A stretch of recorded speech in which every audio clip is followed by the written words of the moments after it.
Audi TT Mk1, removing and refitting the convertible roof.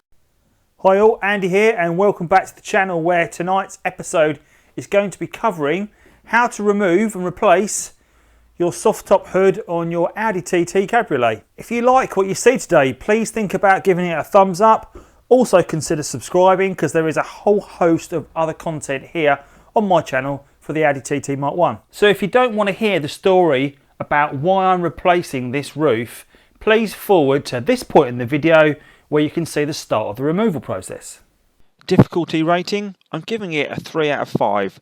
There is a lot of stripping of bodywork and you need to make sure you take your time removing and refitting components. It's not mechanically difficult, just fiddly and time consuming. If you saw my episode 2 weeks ago, you will see how I repaired and restuck the back window on this hood. While the repair worked, and it did work well I might add, I did make one mistake. I left the padding for packing out the hood during the repair in the void that the roof retracts into. 2 days after that repair, I let my better half take the car to work. When she left, the roof was up. It was a hot day and when she returned, the roof was down. She then subsequently added that there was a large bang as she put the roof down. Lo and behold, the padding in the roof void has smashed the window. While that repair I did allows you to re-stick the back window, this is a bit beyond that. I need the glass as well. If you smash the window for the hood, essentially, that's it. There's not many options out there for you getting it replaced. I found one company based in Liverpool that will actually re-stick you a new piece of glass into the hood. However, that's 250 miles away, so not really an option. So your second option will be a brand new hood. That's well over £1,000, so got to ask yourself if that is financially viable. Your third option is to find a salvaged hood off a Mk1 TT that's been broken for parts. I found a good Audi TT breakers up in Grimsby. The guy supplied me a hood for £350. Today I'm going to show you how I remove my existing hood and how I refit the salvage hood in its place. First step is to disconnect the battery. You don't want any airbags or connections to get disrupted while wrestling with this removal. To find out how to do this, please check out my previous video on removing the instrument cluster, linked above where I cover this. Slide the seats all the way to the front and wind the backs as far forward as possible. This will give you the best access to the rear trim panels that must be removed. The next step is to unclip the centre speaker grille. You can use a bicycle tyre lever to prise this off. Once off, it reveals these 4 Torx T25 screws. Remove the 4 screws, and a good tip here is to store each of these on a piece of card with a diagram of their locations. I do this in most of my videos to ensure the screws go back in the right place and they don't get lost. Next, open the storage compartment just above the speaker and push down lightly on the door and pull it away from the rear of the car to release the hinge. With the door out of the way, take the bike tyre lever again and prise the centre console panel away from the rear of the car and store somewhere safe. Try not to be too rough with it when you remove. Next to come out are the 2 compartment doors behind each seat in the rear trim panels. One just has a turn handle and masks the CD changer if you have one, while the other requires the car key as it is lockable. To remove the rear trim panels, I start in the bottom corner of one and give it a firm pull to free the retaining clips. Working around the panel, it should eventually come free. Then repeat the process on the other and store for later. Oddly, the Haynes manual recommends you undertake these steps with the roof closed. I am not sure why, as I find it just limits your access and it's much easier with the hood open. I can see why for later steps, but I would suggest the steps prior to this can be done either way. I have manually rolled the top down and I'm going to remove the roll bars next. But first I'm going to undo the seatbelt bolt so the top trims can be removed. Pop off the plastic caps from the top of the seatbelts and taking a 17mm socket, loosen and remove the bolt, holding the anchor in place. Put the bolt back for safekeeping and move the anchors down the belts. I'm going to remove the roll bars next. For this, there are 4 pieces of foam hiding the Allen key or Hex Key retaining bolts in the rear bulkhead. The alignment of these is marked with a yellow paint marker to highlight any movement. With a H6 sized hex key, undo the bolts and store in the card. There is 1 bolt holding each side of the roll bar in place. Next, loosen the roll bar collars by unscrewing anti-clockwise and lifting them up onto the roll bars themselves out of the way. they should be able to be gently freed from their sockets. Next to be removed are the two top trim panels that cover the roll bar bulkhead. These are held down with metal clips and you just need to tease the panels upwards. They are quite tightly applied and you also need to undo the two wiring connectors in the top middle of the bulkhead. I simply slid the panels down behind the seats rather than remove the seat belts from the car.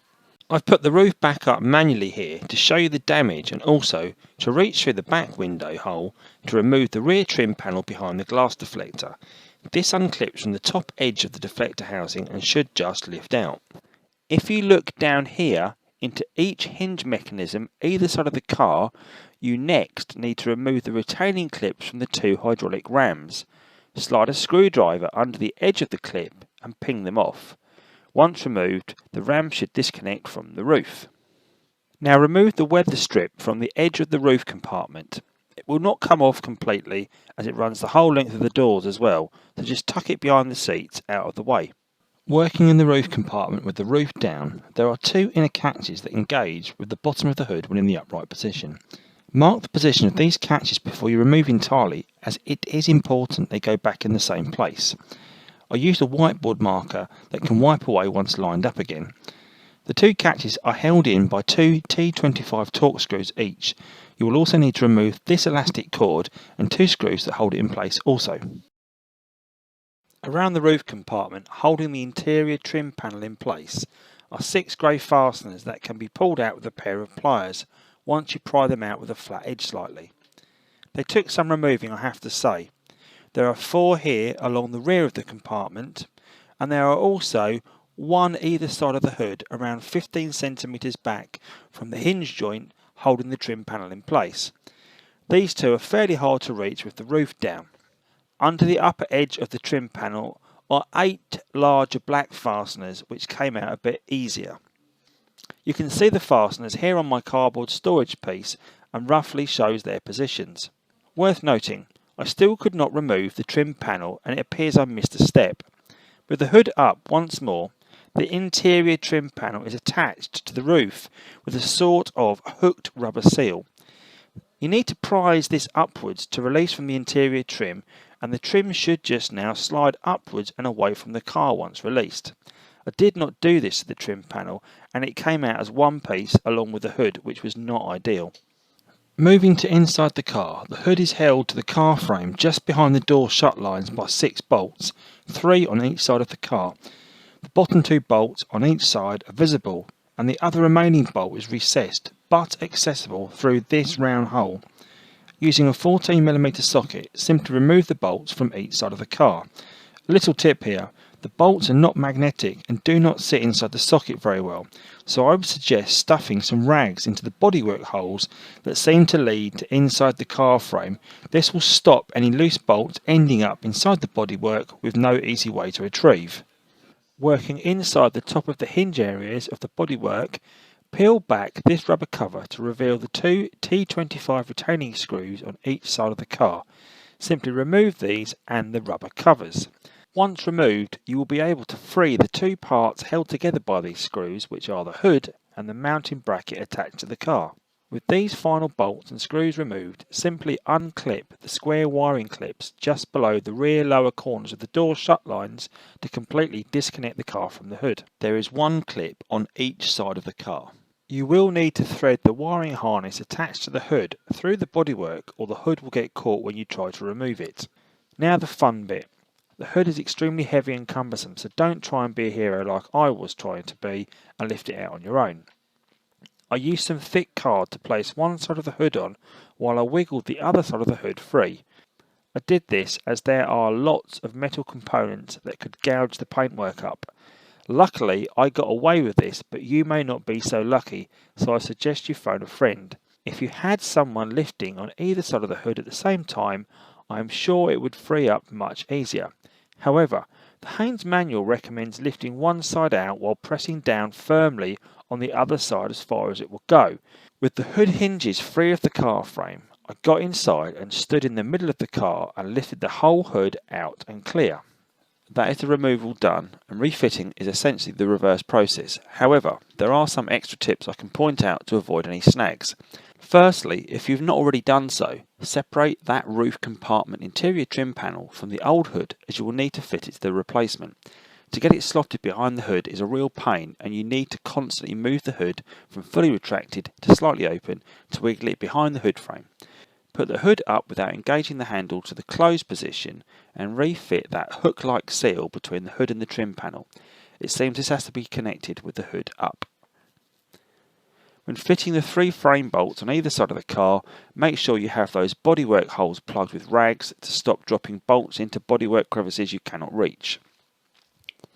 I would also suggest some dried sealant or similar inside the socket, as the frame bolts do not fit in a socket well and they are not magnetic.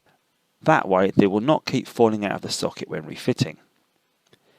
Even though I put my hood catches in exactly the right place, closing the hood for the first time was a real pig. It felt like it was too tight to turn the closing handle. I had to loosen these off slightly and increase the range of movement on one side to make it line up. Careful when refitting the trim panels behind the seat. If you do not line these up perfectly and have all other trim in the right positions, you get tempted to give it a good whack to engage the clips. Try not to do this, or you could shear the clips and end up with loose and perhaps rattly bodywork panels in the future. That completes the roof swap out. And I have to say, it took slightly longer than I expected. I estimated it would take about an hour to take it off and an hour to put it back on, and I would say it's taken me the best part of a day to do. However, it is all now on, the bodywork's all back in place, and the hood does work. More importantly, it's watertight, and I've also got a piece of glass attached to the back. I would recommend that you use 2 people to do this roof swap, because manoeuvring it back into position on your own is quite tricky. So this replacement roof, it's not bad, it's not great, but it's probably a third of the price of what I paid for a new roof. So hopefully today's video has been helpful to you if you too need to replace the roof on your cabriolet and you want to give it a go yourself. Please do think about giving it a thumbs up, think about subscribing, and thanks for watching. Take care and see you soon.